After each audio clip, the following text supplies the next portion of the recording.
Pero tenemos... esta vez ya no jurídico, sino más bien político. Pero son abogados ambos también, ¿eh? Sí. Pero son sobre todo analistas políticos.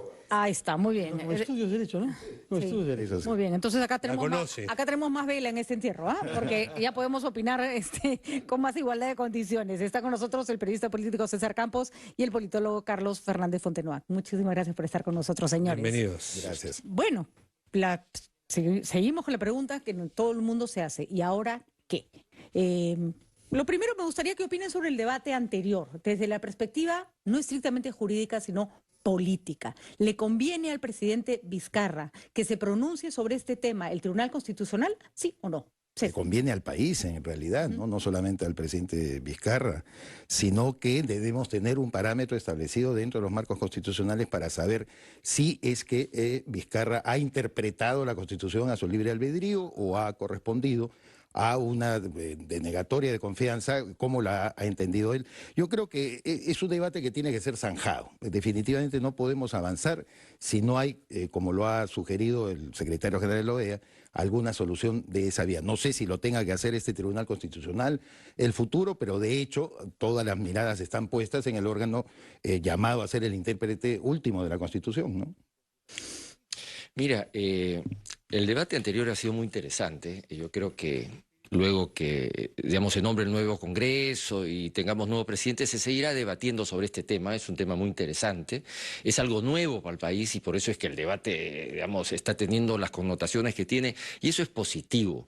Sin embargo, dentro de los constitucionalistas, que tienen pues también su deformación profesional, como todos la tenemos, y sus intereses muy claros en muchos casos, se olvidan de un pequeño detalle, ¿no? Que en las democracias es muy importante la voluntad popular, ¿no? Si uno pierde de vista este elemento y se queda en las leguleyadas, en la discusión si el artículo 4, inciso 3 se aplica o no, que es importante y yo creo que hay que cumplir las leyes.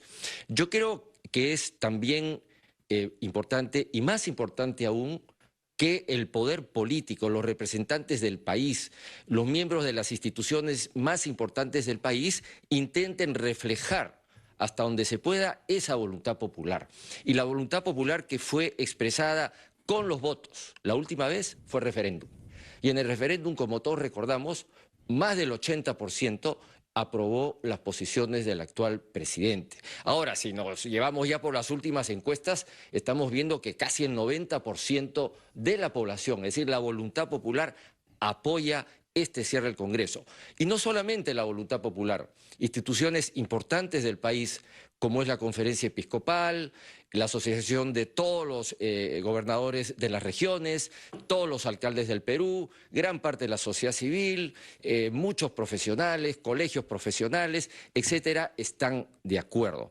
Ahora, si nos llevamos por lo expresado por los constitucionalistas anteriores, que están apelando un poco a la elasticidad de la ley, la flexibilidad, yo diría que esa elasticidad y flexibilidad tiene que estar al servicio de expresar esa voluntad popular. Yo creo que no podemos perder de vista que la esencia de la democracia es tratar de reflejar los intereses de nuestra población. Yo tengo una acotación solamente de hacerle a Carlos que según la Constitución, tanto el 7.9 como el 9.3 le otorga a los partidos políticos ese rol de formar a la opinión pública, formar ciudadanía.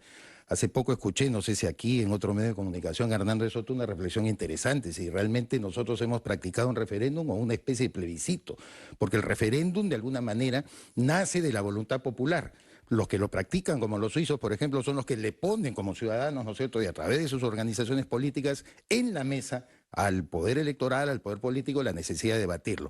Aquí estamos hablando, como dice Carlos, de ciudadanía, de voluntad popular, pero ojo, tenemos una crisis de partido también, Carlos, una crisis de representación, tanto así que no sabemos cuántos son los que van a sobrevivir de los 24 registrados, ¿no es cierto?, en este proceso al que parece ser, ya sea allá en Acción Popular, el APRA, más allá de las posturas que tengan respecto a la decisión que ha tomado Martín Vizcarra. De tal manera que yo creo que es importante recuperar un poco el debate también del rol de los partidos, que está en la Constitución, repito, no es un invento ni una querencia mía. A ver, yo creo que la ciudadanía no se forma por los aplausos que recibe el señor Vizcarra, o los aplausos que recibe una medida tan popular como disolver el Congreso, sino en el rol que le otorgas a los partidos políticos, como nosotros lo sabemos que lo practica Chile, lo practican vecinos. Ahora hay una crisis de partidos políticos que no tiene nada que ver con el cierre del Congreso, que es anterior, que es mundial. Yo creo que sí que tiene es que ver, Patricia, perdóname.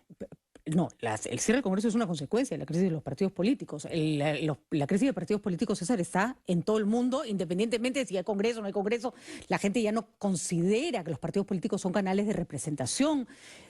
Más allá de que nos parezca bien o mal lo que ha hecho Vizcarra, hay un trabajo que hacer más grande. ¿Están dispuestos a hacerlo los partidos políticos? Esa es la gran pregunta, porque la reforma política presentada en el Congreso tampoco recibió pues el aplauso y el entusiasmo de los partidos presentes ahí. Solo para cerrar mi pregunta, que está siendo un poco larga, ¿qué pasa cuando las mismas cúpulas de los partidos son los que llegan año tras año a lugares como el Congreso y por no perder privilegios se niegan a hacer cambios que los alejan cada vez más de la población? Con permiso de Carlos, un segundo para responder sobre eso. Es evidente, bueno, nosotros somos dueños de nuestros silencios y esclavos de nuestras palabras. Yo he escrito muchos artículos reclamándole incluso a la representación parlamentaria que tuvieran una actividad dentro del pueblo, una vinculación. Cuando justamente sale este presidente Martín Vizcarra solamente en base a generar los aplausos de las tribunas, ¿cuál debió ser también, a mi juicio, el rol de los partidos? Era reengancharse, por lo menos en el sentimiento popular, y no solamente con sus partidarios, sino comunicar a la sociedad organizada, que ya está organizada además de una manera distinta para la concepción vieja que teníamos de los partidos. Política, claro. No ningunear, ¿no? Porque no ningunear. Este ninguneo de qué sabe la población, que uno decía, ¿cómo sabe la población? Bueno, hay miles de ejemplos que podríamos discutir en el mundo de cómo se manipula también a la muchedumbre, a la masa, que es diferente para mí a la ciudadanía. La ciudadanía, por eso es que el rol de los partidos venía a ser importante, es la intermediación para preparar ciudadanamente. En la medida en que no preparas a tu población, la vuelves muchedumbre. Ahí viene la gran responsabilidad de los partidos representados efectivamente en el Congreso. ¿Y de los gobernantes? Que nadie los aplaude de la manera como han llegado a este cadalso y este suicidio, porque aparte de la decisión que podemos discutirle de Martín Vizcarra, yo me inscribo dentro de los que la condeno, pero no necesariamente hay que concentrar en el Poder Central el problema. De acuerdo. Vamos a ir a una pausa para que Carlos Fernández nos responda después de los titulares. Y es la elección, el adelanto de elecciones de este periodo corto, una oportunidad para que los partidos hagan por esta vez algo distinto. Vamos a una pausa y regresamos. Continuamos con nuestro debate político. Nos acompañan los periodistas César Campos y también el politólogo Carlos Fernández Fontenoy. Los dos tienen posiciones divergentes sobre algunos puntos, pero que creo que es importante escuchar. Yo quería preguntarle a ambos cómo interpretan ellos el hecho de que partidos políticos que se oponen y que desaprueban la disolución anuncien que van a participar en las elecciones que han sido convocadas precisamente como consecuencia de la disolución. Bueno, yo creo que a todas luces es un reconocimiento y una legitimación del proceso electoral convocado por Vizcarra, ¿no? Yo creo que ya han aceptado la realidad. La realidad es que el tema del poder político en esta pugna entre el poder legislativo y el ejecutivo, en los términos planteados por el afrofujimorismo, ha sido que ha triunfado el poder ejecutivo. Y así lo reconoce no solo la población mayoritariamente, sino las principales organizaciones e instituciones del país. Ahora, en relación a la pregunta que hacía Patricia sobre la importancia del próximo Congreso que se viene, yo creo que va a ser fundamental. Este Congreso va a ser estratégico en el sentido que no solamente va a tener que elegir a los miembros del Tribunal Constitucional, ya solo por eso es importante en la actual coyuntura política, sino que además tiene una función histórica de cerrar este proceso de reforma político-electoral que ha quedado inconcluso. En segundo lugar, tiene que cerrar también y monitorear el proceso de reforma del sistema de justicia. Y en tercer lugar, tiene que dinamizar nuevamente todo lo que es la lucha anticorrupción. Porque no podemos olvidar que este gran movimiento de apoyo a Vizcarra no es de los vizcarristas, o sea, no hay que hay vizcarristas, Vizcarra no tiene ni siquiera partido político. Este es un gran frente anticorrupción, donde hay gente de distintos grupos, de distintas ideologías, de diversas tendencias, pero que están hartas de la corrupción ya desvergonzada que ha tenido este Congreso. Pues, de acuerdo con que es un frente anticorrupción, pero también es un frente pro ejecución. La gente quiere que se ejecuten cosas. ¿Qué rango de acción tiene el presidente Vizcarra durante estos meses? Porque puede pasar hay dos escenarios posibles. Que los decretos de urgencia planteados resuelvan problemas que se habían quedado estancados, que son fundamentales, o que se abuse de los DEUs y se empiece a normar cosas que requerirían mayor consenso. César, ¿qué debería hacer Vizcarra?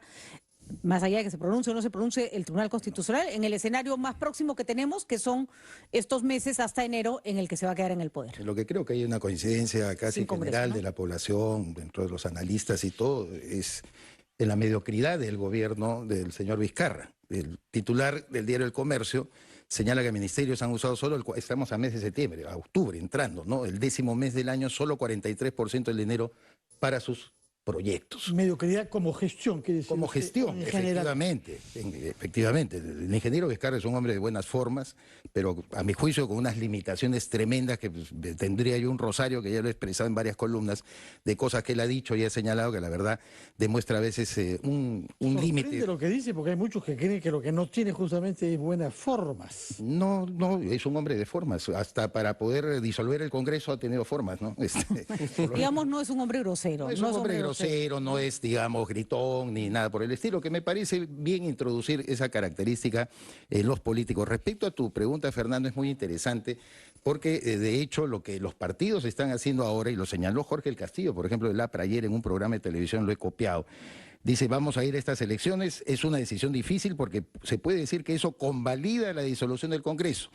Pero peor es dejar un espacio en blanco. Y esa expresión final es la que a mí me interesa resaltar, como lo ha hecho también Mesías Guevara en la reunión que han tenido el día lunes 7 de octubre, en el aniversario del nacimiento del arquitecto Belaunde, donde Johnny Lescano, Víctor Andrés García Belaunde, todos han estado juntos y al parecer han acordado participar. Pero lo que me preocupa, César, señor Carlos Fernández, es precisamente ¿qué tipo de congreso es el que vamos a tener por menos de año y medio? Porque las elecciones no son el 1 de enero, son el 26, acabando el mes de enero, y asumirán sus funciones los que resulten electos en marzo, imagino yo. Yo termino esta reflexión diciendo que a lo mejor mucha gente que quiere candidatear posteriormente a la presidencia de la República, es lo que me han sugerido también algunas personas, más o menos meditarlo, pudieran utilizar este año y medio como una plataforma de visibilización. Es decir, el señor Julio Guzmán puede muy bien de repente encabezar hacia este Congreso la lista, como Raúl Díaz Canseco, por decir, por Acción Popular, qué sé yo, personas que tienen alguna El Jurado Nacional de Elecciones todavía no nos dice quiénes están habilitados o no para participar. Ni el jurado, ni siquiera el gobierno. El señor Vicente Ceballos, presidente del Consejo de Ministros, señaló que el día de ayer ya debían estar aprobadas por el Consejo de Ministros las normas, ¿no es cierto? Que se no las conocemos. Al respecto, la opinión del señor Carlos Fernández Fontenoy, porque tenemos que irnos a una pausa, así que para cerrar el debate y para agradecerle su presencia, su última intervención, por favor. Sí, yo quería comentar un poco lo que ha mencionado César en cuanto a la mediocridad de la gestión, de la ejecución de los presupuestos. Este es un problema, como todos sabemos, que viene de los gobiernos anteriores. Yo recuerdo el gobierno anterior, me parece, y decía, no puede ser que el Ministerio de Educación pues ejecute el 20% de su presupuesto en un país con tantas falencias, o el Ministerio del Interior, cuando tenemos un nivel de delincuencia tan grande, también ejecute el 30%, es algo realmente que los partidos políticos, justamente en lugar de estar peleando, se han debido de preocuparse para que eso se dinamice y se mejore la gestión. Eso todavía no se ha hecho. Probablemente estemos en el 43%, como tú dices, que será un poquito mejor que lo anterior, pero estamos muy lejos del óptimo. Estamos peor y en el índice, perdóname solamente, Carlos, índice de competitividad global que acaba de medir, ¿no es cierto?, el Foro Económico Mundial, hemos caído por 6º año consecutivo. En lo que tienes razón, que sí es una sucesión de falencias que la heredamos por lo menos o se marcó con el gobierno de Ollantumala. Hace 6 años que venimos cayendo y lo publica el diario Gestión y el día de hoy El Comercio también. Claro, y eso se puede hacer extensivo a los gobiernos regionales, a los gobiernos locales. Es un mal nacional que tiene que ser resuelto en los próximos 10 años, 15 años, no se resuelve de la noche a la mañana. Pero es verdad que el que quiere puede, ¿eh? Hemos tenido ministros y hemos tenido presidentes regionales, gobernadores regionales, entre ellos el señor Vizcarra en Moquegua, que cuando quisieron hicieron una gestión. No, eso es cierto, pero desgraciadamente son las excepciones, ¿no? Ojalá... Pero tenemos que exigir que no lo sean, ¿no? Así es. Porque el Congreso habrá hecho su pésima labor, pero eso tampoco hace al presidente Vizcarra y a sus equipos de ministros que hayan hecho una buena labor en el Ejecutivo. En todo caso, hay que plantear la cuestión, repito, un frente anticorrupción pro ejecución. Eso es lo que hay en este momento en el Perú. 9:17 minutos. Gracias por estar con nosotros.